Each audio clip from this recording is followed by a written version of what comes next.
Welcome to the Boomer Woman's podcast. I'm your host, Agnes Knowles. Today's conversation is one I was really looking forward to bringing to you. For that reason, it's longer than usual. No apologies. Before we start, however, please be advised that Karen speaks candidly about child sexual abuse and suicide. If you are triggered, I'll see you next week. Stay healthy. Karen had a tough childhood, and knowing early that she preferred girls to boys compounded issues for her well into her adult life. Fortunately for her, she found her way to embrace her true self. Fortunately for us, she shares her story and is truly inspirational. Listen now.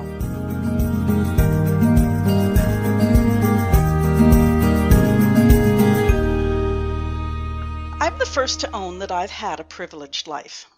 It hasn't been a walk in the park. I've had my ups and downs growing up, but I don't remember ever thinking any part of inside of me wasn't quite meshing or that societal expectations weren't a fit for me. My guest today can't say the same thing. Her profile describes a traumatic childhood that left her broken for years. She survived 2 suicide attempts, 20 years of anorexia, 10 months in a clinic with mental health professionals filling her with drugs while drumming into her head that she wasn't gay. Now, usually those statements would get me onto my super pissed off soapbox, but Karen is here with me today, and I really want to have this conversation. Karen Anne Coccioli, welcome to the Boomer Woman's podcast. Thank you very much. I'm happy to be here. Well, I'm looking forward to this conversation so much. Before we begin, I want to say that I have a dear friend who is my loving, patient source of gender diverse information, but I realize I still misspeak from time to time. So if I do, call me out, because that's the only way that we're going to learn. Okay. And I will say I may get emotional. So, Okay, well, well, if you get emotional, I'm going to get emotional. Okay, I do have a lot of questions for you. I've told you that already. But let's start at the beginning. The first line of your latest book is I came into life stuttering. Are you okay explaining that first line with your statement that you had a traumatic childhood? yes, yes. So I did have a very bad stutter. It started when I was 4 years old. And what it was, I really had a hard time just being able to push the words out at all. And what happens at that young age, a few things happen. One of them is you really don't play with other friends because they make fun of you. Adults get upset with you and annoyed and lose patience, or the adults I was with did, right? And to a certain degree, you can't blame that. And it did last until I was like 6 years old, 6 and 7 years old. So it was quite a long time. It was bad enough that when I went to kindergarten, the teacher called my parents in, who were of Italian heritage. My mom came from Italy, so I come from a very traditional Italian family. And they said, she's better off being in a private school somewhere, and we could get the therapy help, the speech therapy help. So what that did was two things that I took throughout my life, and one of them was the fact that being a loner, I learned how to write actually quite early on and read, because then I realized, well, I could write a message and it doesn't have to come through my mouth. I can hold up a piece of paper, which sounds kind of silly, but I mean, I used to do that. The other thing it made me fall in love with language, because when we speak, the inflections of our voice, the tone of our voice says a lot. If we have an exclamation or a question mark, right, our voice changes. You can't do that with writing. So you really have to start looking for the perfect word that says what you want to say. So that really put me on a trajectory of wanting to write when I was just this little kid. And it also gave me the solitary time to think about life and to think about things within my household, which were very emotionally traumatic. My father was volatile. We lived in a multi generational family.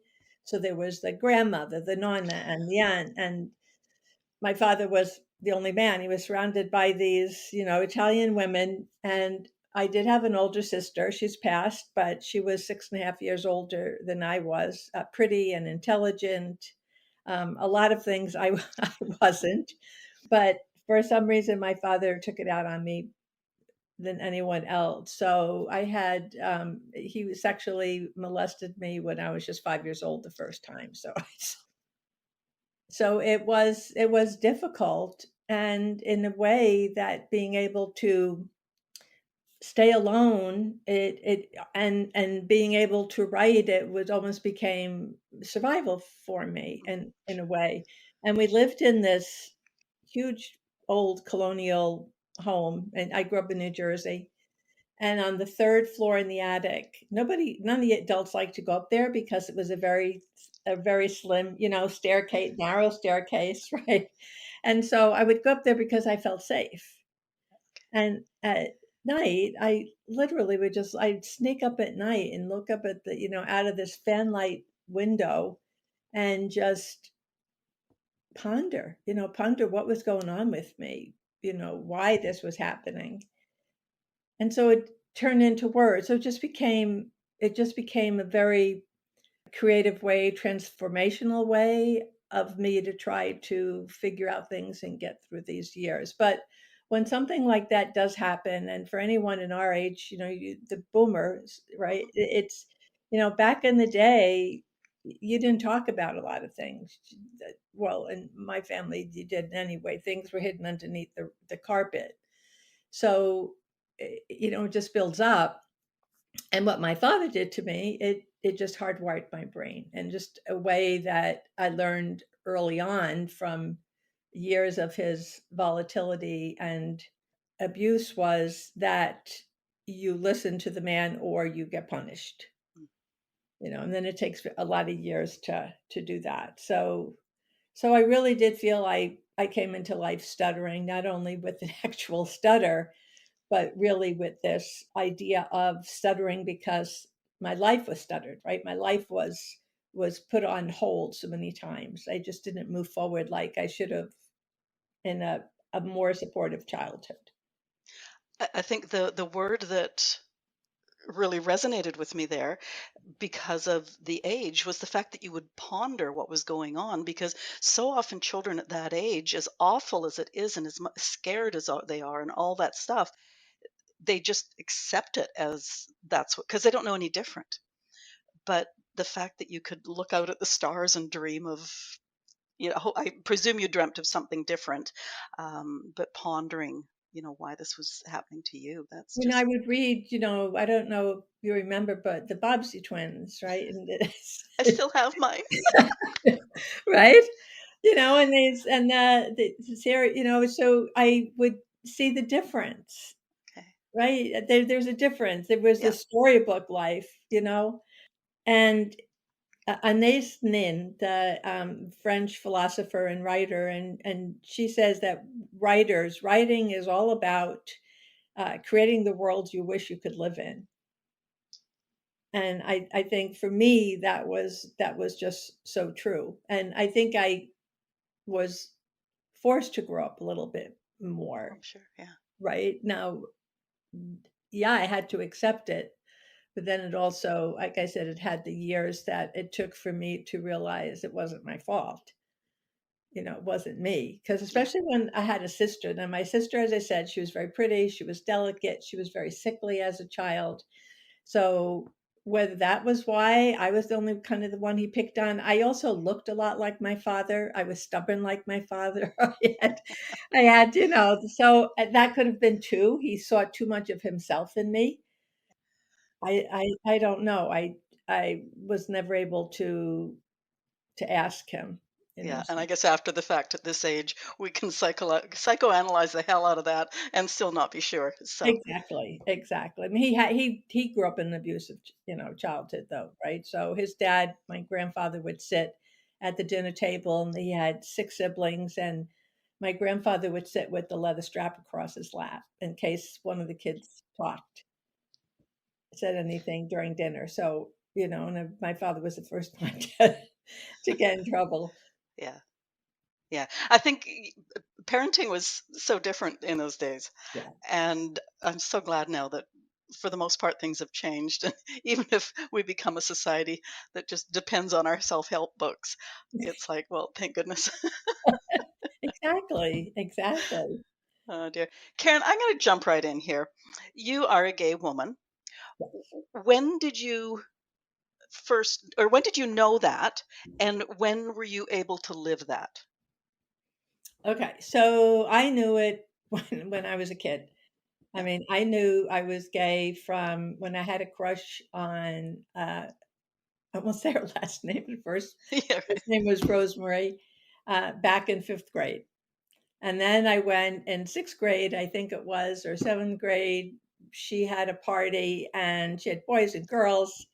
And for some reason, we kissed, not anything really sexual, just, and I kissed a boy and okay, that doesn't do it for me, but at all. So I knew, I knew, again, because of my childhood trauma that lasted, like I said, enough years to really put a real dent in me.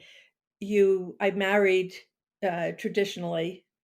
I had, so I married someone who was also abusive.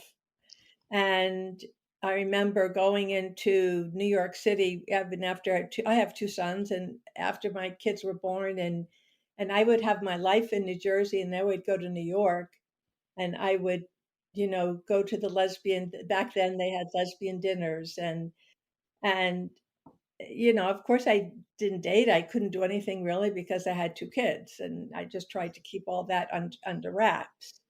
But that's how I lived. I lived just this very double life. My first husband took off with a pizza waitress at one point, left me with two kids, and I married again. I mean, I married again because that was what I knew. That's what was I knew what to do.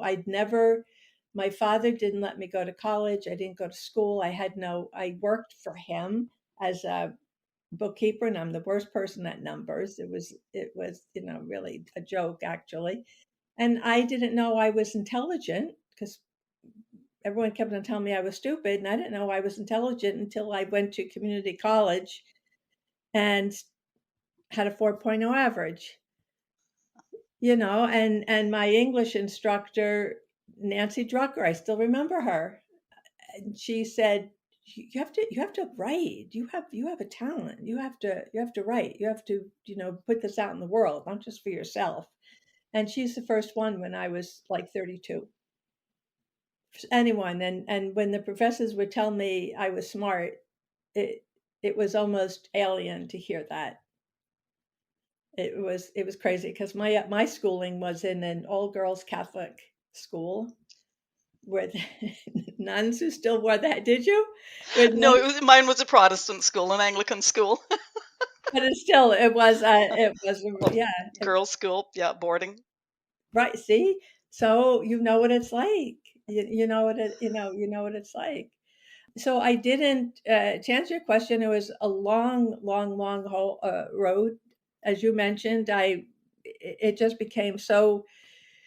My second ex-husband, he worked for a large construction company, and we actually moved to Hong Kong, and I was in Hong Kong for 9 years, and that's where I had all my studies. I told him I wanted to, like, I couldn't work.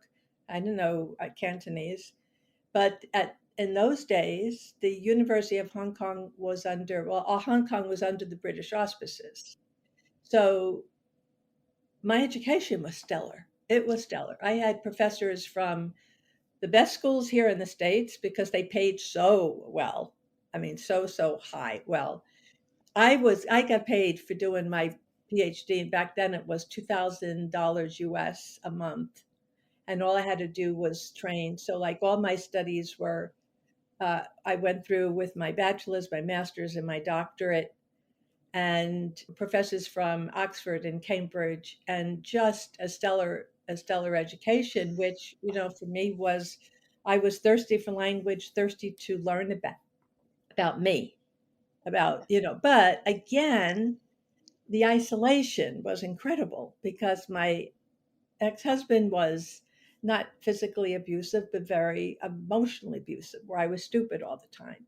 I was, so it, it was, again, it was setting me up almost for failure because of the solitary, the solitude of it, Right. you know. There are a dozen places I could go, but I'm going to stay on track. And I'm going to go into the deep, dark jungle right at the moment. You talk about two suicide attempts, 20 years of anorexia, and 10 months in a clinic. Was that all part of your being denied and silenced and told you were Yes. stupid? Yes, I started being anorexic after my first son was born because who just turned 50. So we're talking 50 years ago, right? And back then, they didn't worry about you gaining weight or anything. Or I learned later I was diabetic. They didn't identify that and everything. So it was a terrible birth, and I was filled with birth scars. The Okay, yeah. stretch marks and all this, and the skin getting split. And my husband wouldn't look at me. So he told me how ugly I was after that. And of here's again another man telling me, gosh, I can't even, do this right, do this right. And so that started me on anorexia when I was 23. And I had it all through going to until I was 42. And we were in Hong Kong, and I just was imploding. I tried to slit my wrist with a knife. I I unintentionally set the apartment on fire that we were in. I mean, Are you sure that was unintentional? no. I mean, I tried to run away. I mean, and then I sent literally a suicide note. I haven't. I knew someone who was in, or my husband knew someone who was in a clinic, and I won't say the name of the clinic, but in the States. And I knew the one of the social workers there, and I literally sent her a suicide note. I didn't know it was a suicide note, right? But again, it was okay. I'm saying goodbye to you. That's Yeah. kind. I just want to let you know. And then before I knew it, I was on a plane and had to be committed to this private institution. Otherwise, they were going to put me in the state institution, which wasn't too pleasant. And what happened from there was, so again, here I am trying all these years, trying to make sense of things, feeling very torn because not only am I a queer woman, but I'm androgynous.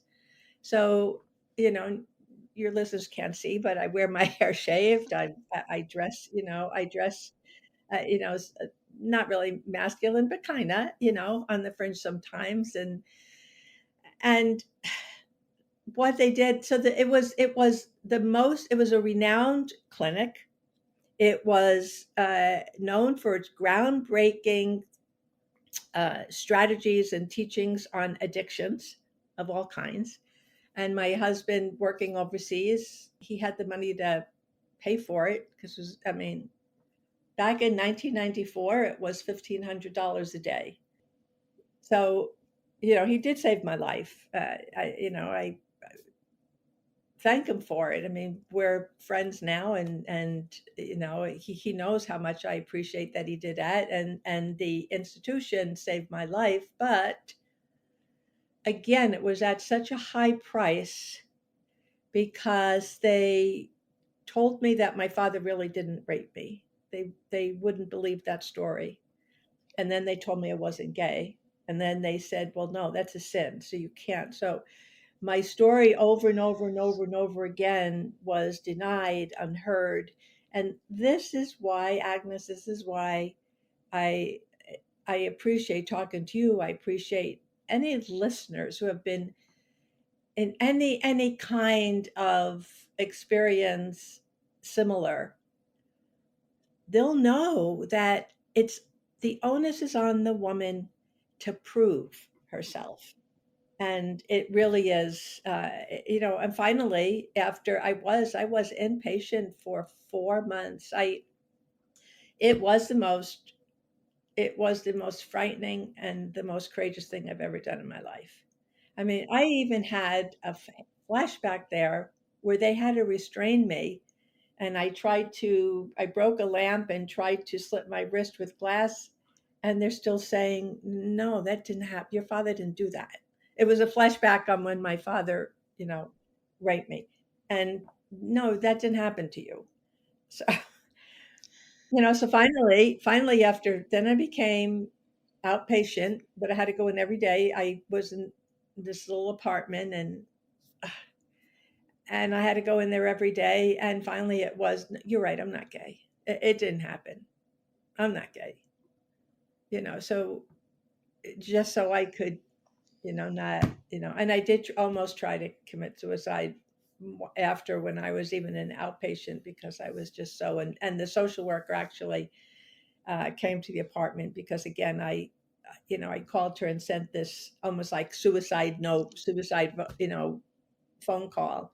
And she came with the police and said, "Okay, Karen, you can either, go ahead and try to commit suicide," because I wasn't opening up the door and the police were knocking. I mean, I could write a book about this, right? And I actually am. My next project that I'm going to start this summer actually is the months I was in the clinic, just because, again, I think our health systems, this was 1994 to 1995.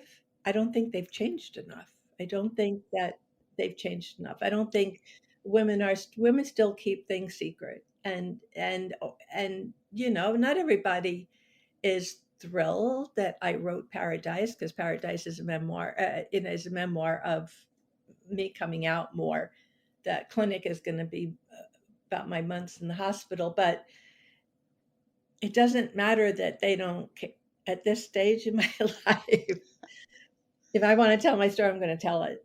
And I'm, as you can see, I'm very open talking about it because I feel like I need people. I feel like the only reason, I'm not a religious person, but I do believe that whatever divine entity there is, that they knew I could get through what they gave me. You know what I'm saying? Like they knew that I would have the ability to live through it. And then from that, I needed to pass it on to other Blow it people. wide open. Yeah. Now, the one thing I do want to remind our readers is we're talking in 2024. You're talking about stuff from the 70s, 80s, and 90s. No, In I'm turn, talking about 1995. no, I know, but all the stuff Oh, you yeah. went through up to then with Yes, being denied and yes, silenced and all that stuff, you were a young adult, and in those days, things were even worse than they are now. I yes. mean, women Yeah, have enough trouble nowadays in 2024, let alone right, decades ago. right, So that's right. just the point I wanted to get Yeah. apart. No, oh, yeah, no. And if it wasn't that, I could, before I married my second husband and I was off overseas, that like I said, if it wasn't that, I could go to New York City and, go to these Phil. And I grew up in New Jersey, New York. So, I knew the area so well, but it made a difference. But, it wasn't until I finally divorced, and in my 50s, I was 50 when I really, really came out. And my sons knew already. They knew I did, like I told them, and yeah, like, what else is new, mom? We know that. So, no problem. But the way I live and what I choose to write, it still took me some years to be able to be very authentic in my writing. I'm sure. Geez, that comes as no surprise at all. Now, Yeah. this time frame may be a good segue into my next question because you and I are of an age, and it would be really nice to be able to say that was then and this is now. But in so many places, non hetero people are still being stigmatized or being stigmatized again. Are we going full circle? I think so. And that's interesting that you said that because I do think so.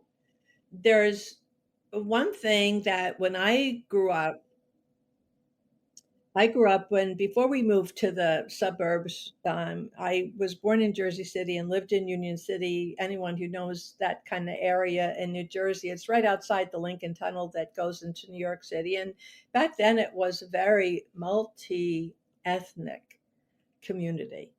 We had Italians and Jews. On one corner there was a bodega, and the other corner there was. And my father he produced Italian processed meats back then, and mozzarella, and there was like all the diversity was so natural that it really boggles my mind actually today why people get all uptight about being diverse, because I grew up in it as being a part of my everyday.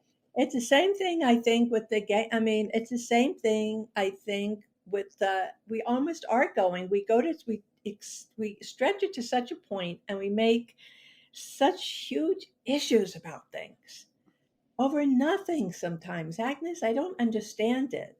So then I think the rubber band has to, yeah, it's going to snap, and it is going to snap back to a degree. I mean, I don't. I'm confident in myself that and I have people that close to me that don't, like I said, don't understand why I shave my head, and they think I'm trying to make a statement. It's no, it's like what I'm comfortable with.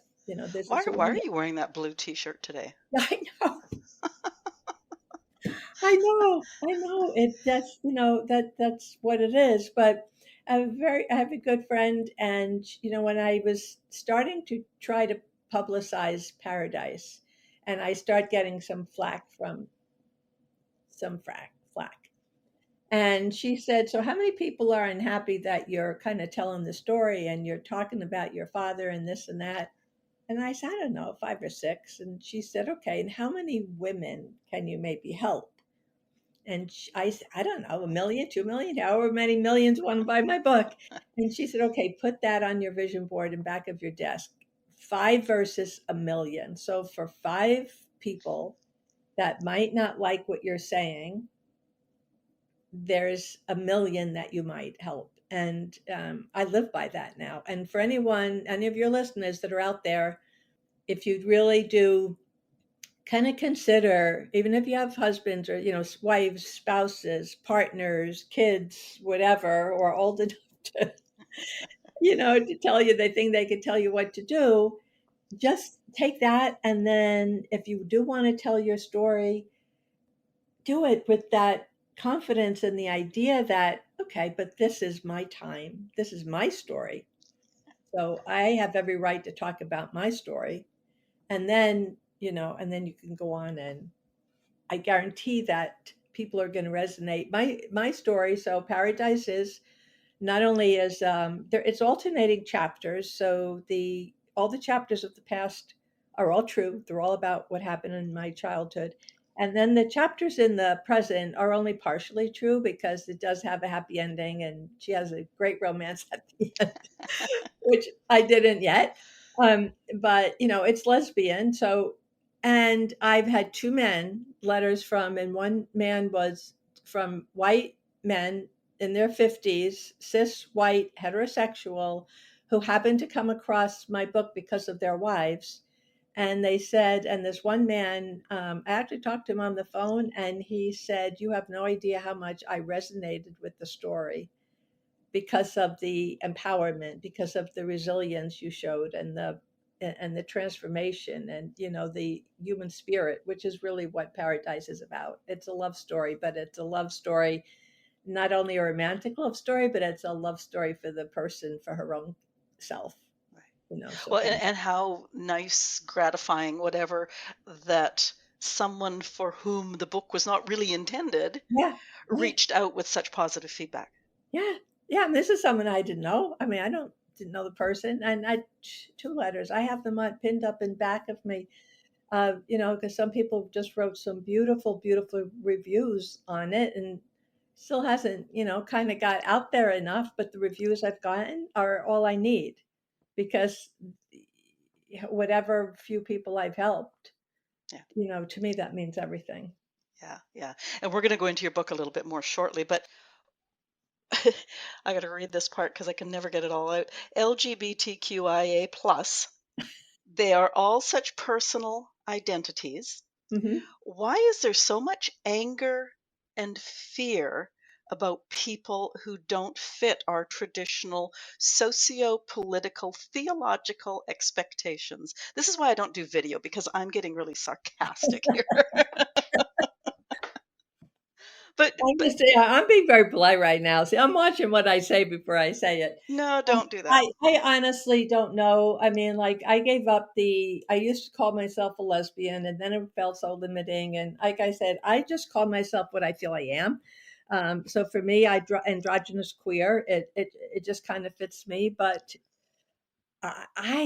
again, it's like with the how I feel about the diversity is that the diversity along the pride spectrum is it shouldn't matter. However the person inside feels who they are, call yourself whatever.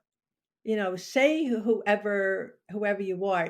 It might take some exploration. I mean, another thing I'd like to, just kind of to pass on to your listeners that I found, very, very helpful is I don't think anybody could be happy, or at least I wasn't able to be happy until I really explored who I was and not to be afraid to what comes up out of that. So, like, I'm a big person of meditation, and sometimes things I'll meditate and things will come up. And when I was trying to figure myself out, and it was, wow, could that really be? And I would sit with it for a while and, does it fit me? Do I feel like that's who I am? Yeah, yeah, I think. And if you don't have to put a name to it, I don't even say all the letters anymore because Well, I think where my question was going there is people that are outside that community. oh, There's too many of them that have the fear and the anger, and it's like, do you have any idea why? Because I sure don't. It's got nothing to do with them to a most extent. no, it doesn't. It doesn't. And I don't know, but I just make I've especially this year is anyone who's been toxic like that, I've just kind of X them out of my lives, but I don't understand it. To me, there's no rhyme or reason because if it doesn't touch you, why do you have to, belittle it? Why do you have to belittle a person? I don't get the power or the gratification you get from doing that. So that's just something, Agnes, I don't understand. I'm with you on that, but also don't have any answer for it because I don't I just don't understand it. I experienced it because of people. I've had people tell me that I shouldn't call myself queer, and like, why are you calling yourself queer? Uh, uh, and then people saying like, "What do you mean by androgynous?" I mean, like, what are you talking about? Like, are you a man? You're not a man. Do you have genitals of a man, or what is it? I mean, I don't even. You can't even try to explain anymore. So I'm Okay, sorry. Yeah, I know I'm not really answering you, but it's like I don't know. okay, well here's the chance for your soapbox because I have a saying that when I rule the world, so Karen, when I rule the world and I give you the Department of Gender Identity, what would you say to the world? I'd say be yourself and forget the initials. I really would. And the rest of you butt out. And the rest of you, exactly, and the rest of you butt out if it feels good to say. I mean, a person, I could see why, and I have two very good friends. I have one friend who's actually, she's going to be going to Thailand in less than 2 weeks and have a gender affirming surgery. And she's the strongest and most courageous person that, I've ever met to be doing this, and she's got very, very supportive wife and a supportive son, and it's just amazing, and I'm excited for her. But and she wants to talk about the trans again, t- to try to make people understand. But honestly, Agnes, sometimes I say there are people who are just never going to get it. It's like with politics. There's people that who are never going to get an understanding of some things. I don't care what you do. So I would just say yes, just and again, if I were to rule the world, it would be, yeah, get rid of the No, no, no, homophobia, no, no, get no. rid I'm ruling the world. You just got your department. of Don't try to well, that's usurp quick. my It was in power. the gender department. That's cute. I forgot. See, I was out of my wheelhouse there. I will not be silenced, she says. But I would, and it took me ages to identify. And like I said, up until just even a couple of years ago, and it was really I didn't quite know because the first time, and again for your listeners, if you really want to explore yourself, there's something that when I was in the mental hospital they did it to me, and my sister actually was a certified therapist and social therapist, and one time she said to me, I was in my early 20s, and she said, we're gonna play a game. And she put down a piece of paper and a pencil in front of me, and she said, "Okay, draw a self-portrait." So I drew a self-portrait of a man with his a bald head, I think, or maybe not quite bald, but buzz, like I wear now, and glasses and a big head, but his arms and legs were not attached. And he was a big, a big guy, but big head, and and she said, "What'd you do that for?" She goes, "I asked you to do a self-portrait. You thought I was making fun of her and treating it like a joke." And I'm saying, "Well, that's the first thing you said, the first thing to come to me. That was the first thing." And when I was in the mental hospital, they actually happened to give me the same test. And what I drew another man, so, again, you don't, gender identity to me is it's kind of floating, right, it's transformational. I don't think you have to stay in the same letters. I don't think you have to stay in your same lane with that. I think as you experience life and the more you allow yourself to open up to life, I think that's when you start learning, and then you'd start again. You can be whoever. I know it sounds maybe too easy, but it really can be simple, if not just to yourself, even if to no one else. Well, I think what got me as I was doing the research into you and your story is that put you and me side by side. There's not a lot of difference between us. My hair's not quite as short as yours, but it's Right. short. Yeah, You right. know, I got to go out next week, and it's like, and even my daughter, she got married 8 years ago. I can't remember the last time I wore a dress. I do not do dresses, Oh, see, I you don't. know. I haven't So done a yeah, dress since my son's wedding, and that was, yeah, exactly. so I've actually got a T-shirt very similar to the one you're wearing. I mean, it's just, I don't know. I guess it just Right, floors and me it that it. doesn't matter what the gender is, because Yeah, you're yeah. doing what's comfortable for you and what yeah. Well, actually, one story that I did drop into my notes is the fact that I graduated from university in the mid 70s. My father did not talk to me for probably nigh on a year because with the cap and gown, underneath the gown, I wore black slacks, a white shirt, and a white tie. And he thought that as a woman getting her degree, marching across the stage, I should have been wearing a dress. Oh But my goodness. but that just didn't suit my sense of styling with a gown that goes down just below mid calf. I'm sorry, but anyway, he honestly didn't talk to me for like almost a year because he was Really? so angry with my style choices. Yeah. Oh my goodness. Oh my goodness. Yeah, but sadly, it's not hard to believe. Yeah, Back in the yeah. 70s, yeah. Okay, so our audience is boomer age, and I'll talk about us in a minute.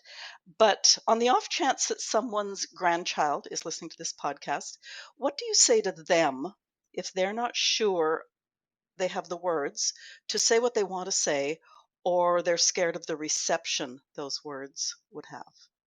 What do you say to the young people?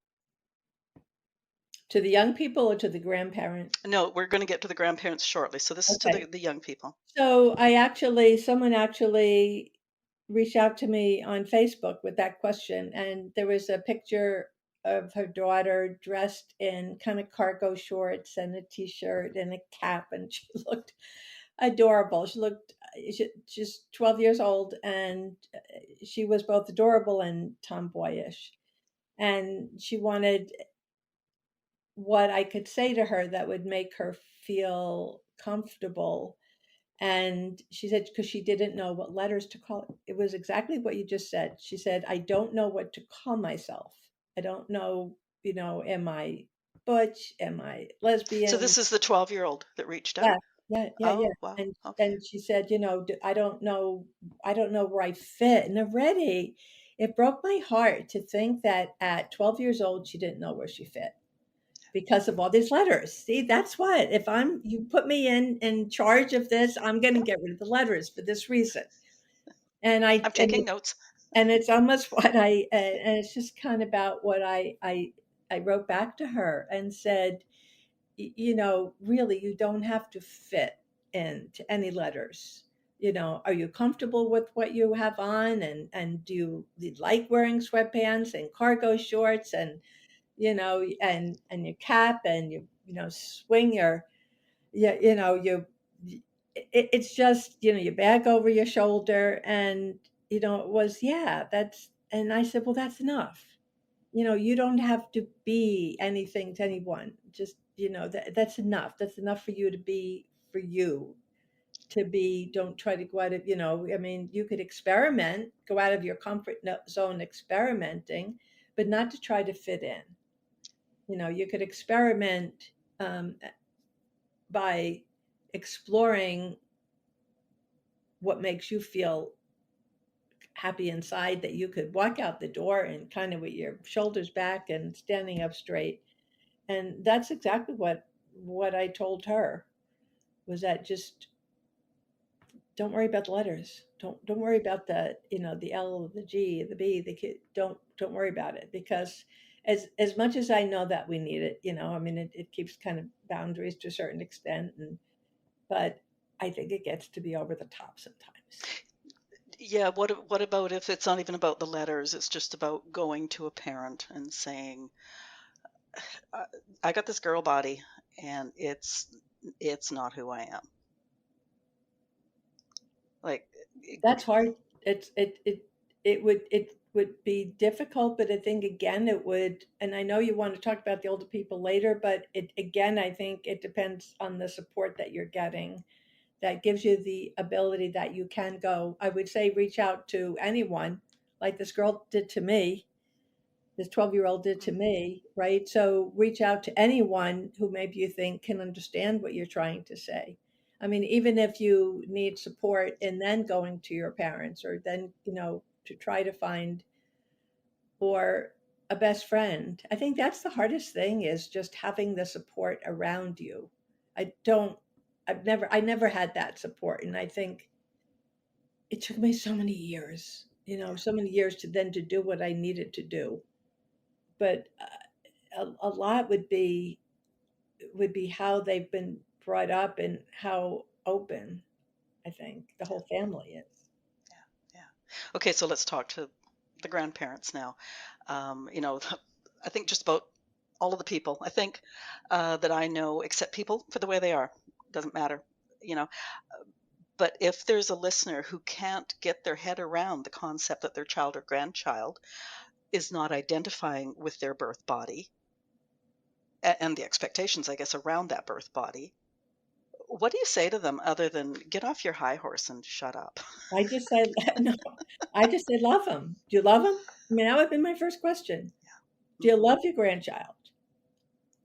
And then it's get off your high horse. But, if you remind them that they they love the child,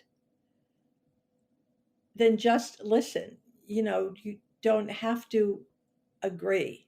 You don't have to agree. You don't have to understand it, because the child probably doesn't understand it at their age, whether it's a boy or a girl. They don't understand it at their age. They're just feeling something inside. And boy, I mean, I can really, really relate to that. I mean, because my family was very homophobic. I mean, my sister refused to believe that I was gay, and she was I told you, like a psychotherapist, and she refused to think that I was gay. So, but I that would be the first thing. You know, if you love the child, then whatever that child needs, it's your responsibility to give it to them. I don't care how much you feel about it personally, unless you're going to, and if you can't support, then find someone who's going to be able to support that child if you can't do it in a loving, welcoming, accepting way. I cannot stress that enough. I mean, it's like I have five grandchildren, and two of them are autistic. Now, what if so I don't understand, especially the older grandson is 15, and his social cues are, he doesn't know them, and he doesn't like to be touched. He doesn't like to be hugged. So I've never had a physical, been able to go up to him and hug him. I get to my other grandkids, maybe. Well, what am I supposed to do with that then? Am I supposed to say, well, I don't really understand. I don't understand like where his head's at. Am I supposed to then not hug him? Not love him? I mean, to me, it's not that much different Yeah, because no. he doesn't can't help his autism. His autism is who he is, and he can't help that. I don't understand it. Does it disappoint me sometimes that I have to stand on the sidelines because he's such a neat kid, and yeah, he doesn't. Like I said, he doesn't say that. I mean, he just doesn't have, like I said, social cues, right? So I'm not going to stop loving him because he's autistic. It's who he is. And that's what I think grandparents and parents have to understand, that they don't have a choice in it. The child doesn't have a choice in it. They have something coming up from the inside. Like my grandson, he'll say, "Oh yeah, I'm autistic." He doesn't know what it means. He doesn't know what it means really, Yeah. but he knows what he feels. And my son has taught him because he's a big, brawny guy. Oh my goodness, he's big and tall and big guy at 15 already. And my son's trying to say, because he has a temper, right, from the autism sometimes, right? So my son, really careful with him and trying to, instill good behaviors with him. But my son certainly doesn't try to change him. He loves him the way he is. He gives him the supportive social behaviors that he needs in order to get be out in the world as much as he's going to be able to be out in the world. But that to me is, like I said, it's no different. It's no different than a person telling you that they're feeling that they're male even though they have a female body. Okay. I'm going to go into the, what's it called? I guess it's scarier even, is that both in Canada and in the US, many boards of education are backtracking on a child's ability to choose their name, their pronouns, and their No, appearance. That's super scary. And then the medical system is another area where a lot of gender diverse people are not able to get the, whether it's the recognition or doctors with the no, knowledge. it's a doctor. I'm telling you, my friend had to go to all the way to Thailand because insurance refused to say that to give her permission to have the gender affirming surgery. So she had to go to Thailand to do it. Jeepers, yeah, that's crazy. And then, as I say, education, a school where a child should be safe, and when they start, whether it's experimenting or being assertive about pronouns or their Mhm. preferred name, something like that, it's like call the parents right now, get Right. on top of it. Like, what Yeah. the? It's the same in the United I mean, it's the same Yeah, here in the US. It's yeah, it's some of the rules that they're coming out with. We are going backwards. I mean, we are going backwards, especially about abortion. I mean, about there's so many things. And I could get yeah. on the soapbox right with you, Agnes, because there's so many things that I think we are going out backwards, and that's why I, I just try to push my agenda. My agenda is to be supportive of who you are for whatever, because no one knows what kind of experience you've had, right? It's like me. I mean, people meet me today, and maybe, I've heard people say to me, "Oh, why'd you stay with your ex-husband? Gee, two of them, and like what was wrong with you if they were abusive?" Okay, but you weren't where I was when I was, 7 years old, so Yeah. No, for sure. I Yeah, don't want to yeah. hear it. Now, when I first contacted you about coming on podcast, I explained that there are many men and women who followed the traditional path of getting married, having babies, never really feeling that was a fit. And I didn't know your story at that point in time. So you are one of those people. And they're now realizing that it's because they're queer. They need to figure out life with that identity. There's been a lot of really high profile people who have traveled that journey, done the journey, traveled the road, whatever. But what do you say? I was going to say, well, what are your thoughts about it? But I obviously know what your thoughts are. But what do you say to those people? And I do want to insert here that as your boys know that they are loved, they were and are loved. And I want to make sure that every child of a person who comes out is loved. Can you just go there for a minute? No, I never, I mean, and that's why, I mean, I do love my sons are awesome. They're phenomenal men. They're, great dads. But did I want kids? No, I wanted to be a lesbian. My life would be so much different. I wanted to go to the University of Connecticut and get a master's in fine writing, and I wanted to be a lesbian. I did not want to be, and I wasn't a good mom. I was a terrible mom, actually. I mean, my kids survived, and we're very close, and they love me, but it wasn't fair to them because I was on survival and I wasn't being who I was supposed to be, and it made me resent them and it made me resent my life. So I would say, if you go, I mean, I turned it around, and but if I had to do my life again, yeah, it would be different. And I would say to anyone, like, think about the consequences. Sometimes I mean, see, I can't say this though, because see, I didn't do what I wanted to do. I mean, I should have come out when I wanted to, in my late teens or even in my early 20s before I got married at 19 though. So, but then I lived in under my father's roof because my ex-husband worked for my father, so it just kept on.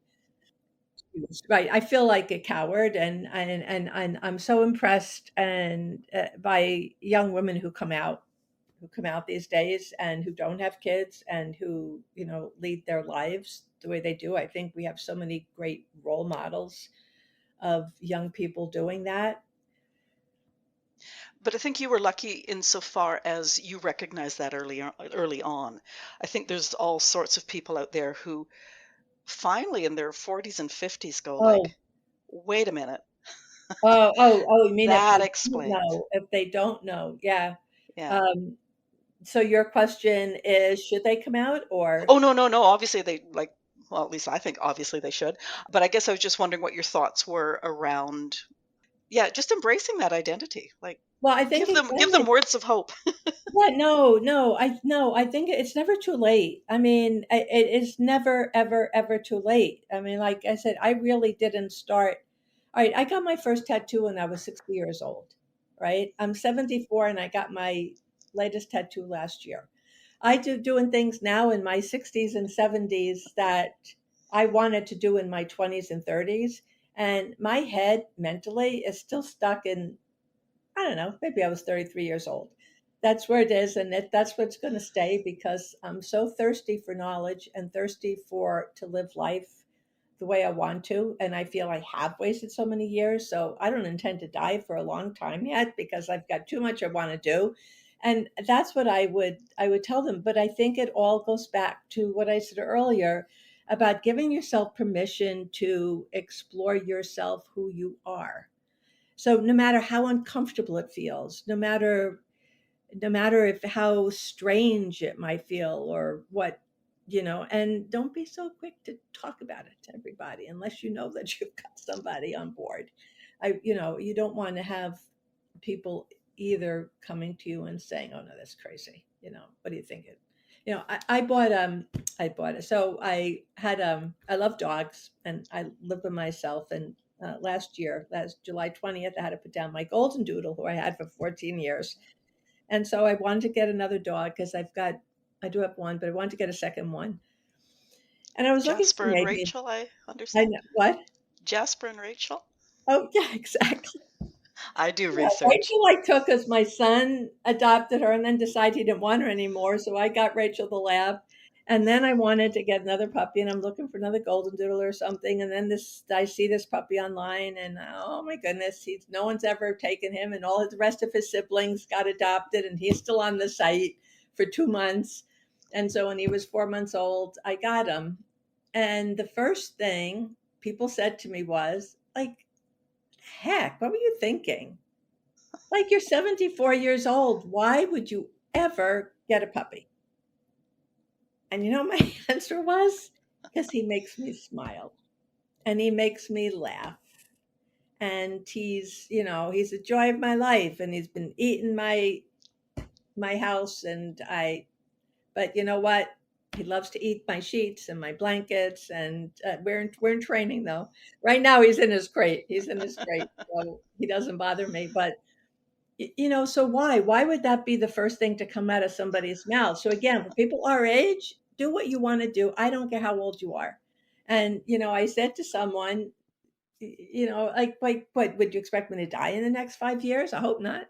No, I hope I can live as long as this dog. But it's people are strange, Agnes. Yeah. It really baffles me sometimes, like where people's minds go. For the Yeah, it really does. Yeah. No, I'm with you there. It's crazy. It's crazy. So I do think though, for the people who do want to come out, who don't know, and all of a sudden for whatever, starts changing their attitudes about things, I think it's really important to pay attention, to pay attention and not lose out on something that you might experience that it might make your life better. Okay, some ways that just it was where we should end, but we're not going to. Okay, thank you for answering all my questions, as clumsy as some of them have been. Is there anything we haven't talked about that you want midlife women to understand about? It's such a complex issue, but I mean, well, it is and it isn't. I think the biggest thing, and when I do speaking engagements, one of the topics is aging with passion. And I think too many women, especially, give up. I was sitting in the ear doctor's, I had to go in for my hearing aids, and I was sitting in the office and I was just looking around at the women, and they just seemed like there was like half a dozen women in there that were even younger than me, and it just seemed like they had given up on life already. And sometimes you can say that, like, I'll wear jeans and t-shirts and everything, but I don't know. I'd like to think that maybe there's a spark to me about my life. And I think that women sometimes, because they don't meet what they feel the look should be, they're not thin enough. They're not, that they maybe, they have wrinkles, right? Like I don't do Botox and I have wrinkles, and yeah, maybe I would get a couple things, well, I would never have plastic surgery, but there are things I would like to have done about myself and take care of myself a bit better if I, had the fortune money to do it. But I think sometimes that stops women and then they stop feeling passionate about life. So I think trying to find something that gives you passion. I mean, I'm very fortunate and that, like I mentioned earlier, writing to me is my whole life. I don't go a day without sitting at my desk, even if I write 5 words. It's just I feel off balance if I don't write. And so that to me is finding the something that is going to give you that thirst for life and for experience. I think that's where that would be my message, is to continue to live with passion. And for me, especially in the LGBTQ community, is I think sometimes I find that for some reason, there's even more of that within the community than outside the community. I'm not quite sure. I haven't researched it enough to find out why, but I really liked what you said because when you were trying to find something to be passionate about, I went like, yeah, like I try to come up with these catchphrases because people this age, boomer women who are just still embracing life and still have plans and are still making plans, that's who I'm talking to, and yeah. that's my community. And yeah, so find something to Yeah. have I passion mean, I for. have to, I couldn't even think of, I don't even know what the word retiring is. I mean, I don't see myself. I mean, did I retire from a full time job at one point? Yes, Yeah, because I wanted to write full time. But my mind, I mean, yeah, it's just, and part of it is just who I am, my nature. But I think you could be passionate about, so many things. Like now I'm into dog training with Jasper, right? So we're going to even compete this summer, and he's only 8 months old. I'm so proud of him.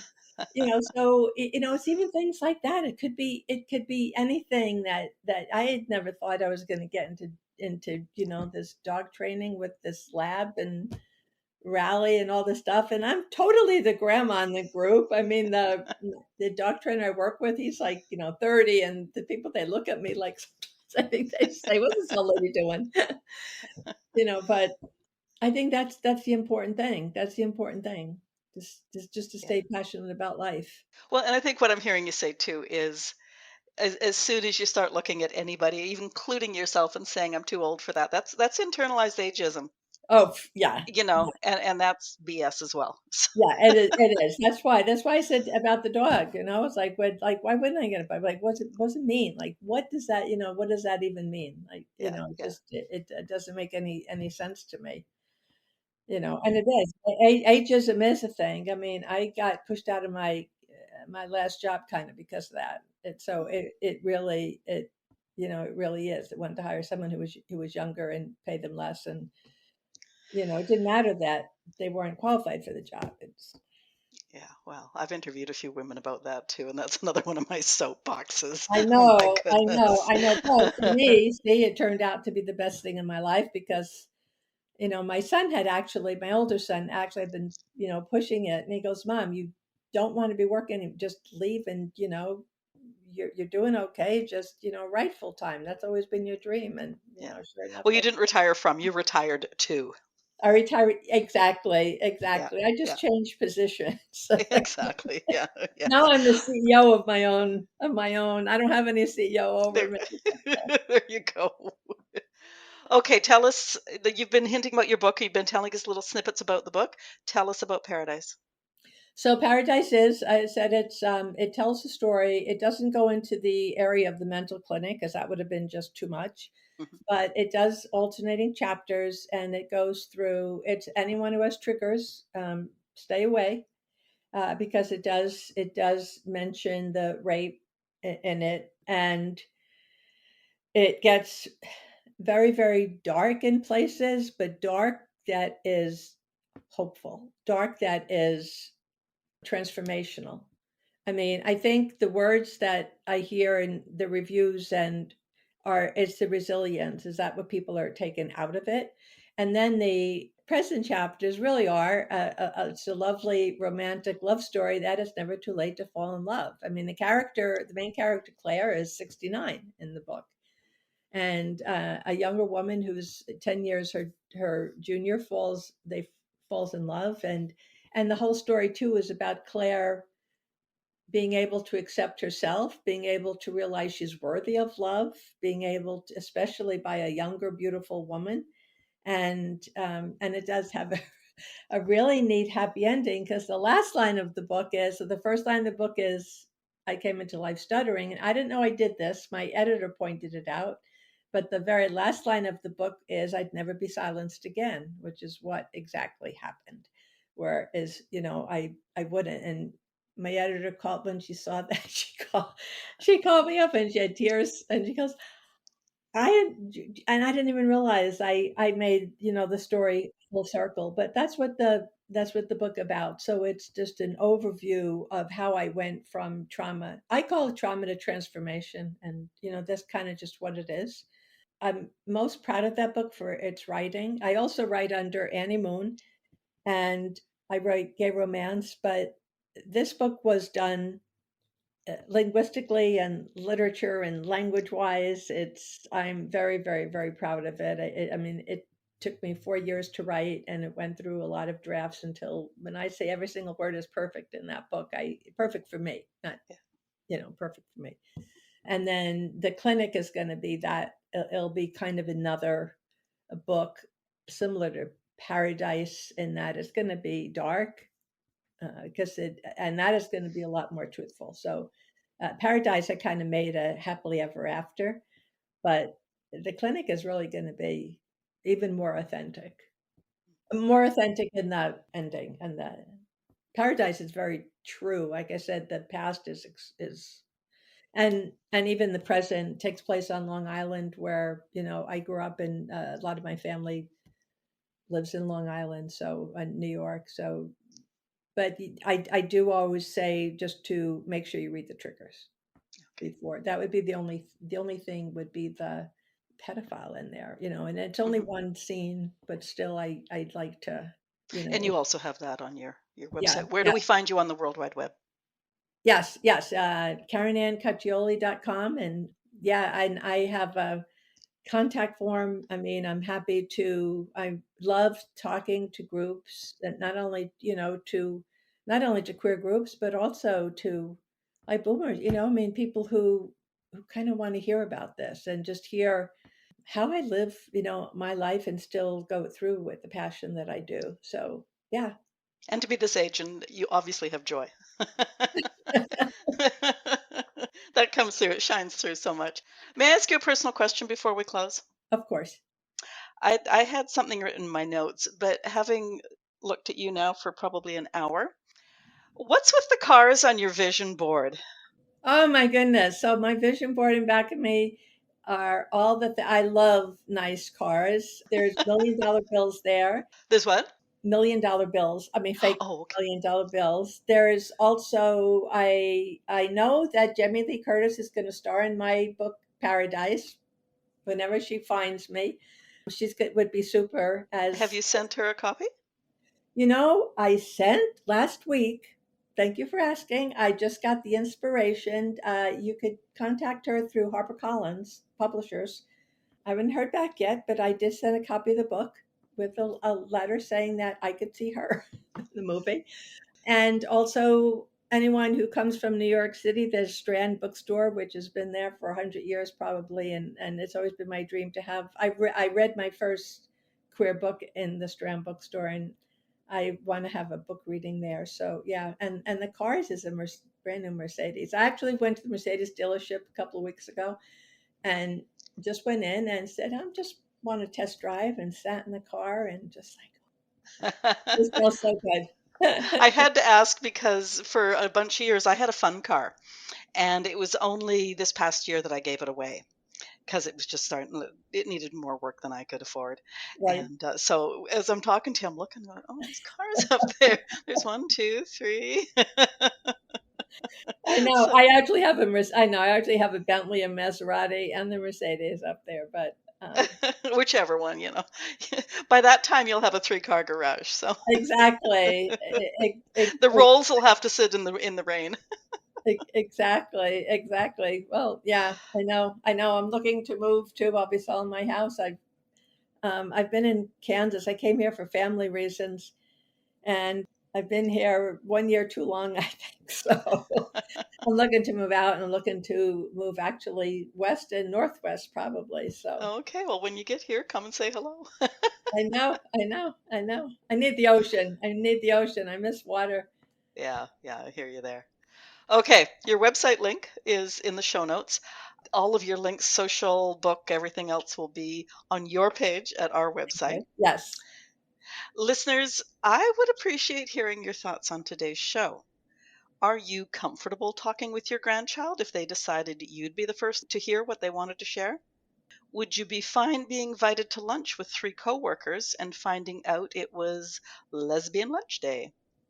Do you support the political leaders who have politicized gender in order to take us back decades societally? I'd like to hear from any and all of you. Leave comments where you're listening, or if you're listening at boomwithabang.com, scroll to the bottom of the page and talk to us there.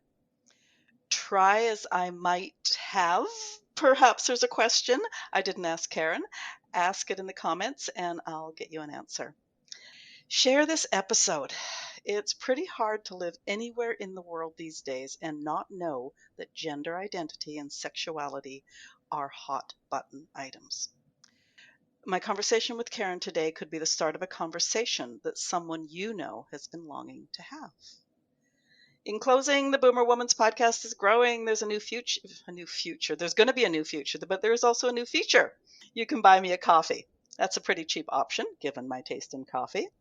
Or you can subscribe to buy me a coffee each month, and that does gain you some age-specific perks. The link is in the show notes and above Karen's head on her page at our website. And I'm also at Substack. Following there is free. Karen Anne Coccioli, thank you for being my guest today. Sharing your story takes courage. You used that word earlier. And it's so important to let others know that they aren't alone, that there's people who care. And Yeah, thank you for having me. Thank you for having me. and hopefully some of the people who care are a little bit more aware after today. I That's hope so great. too. Have a great rest of week. Thank you.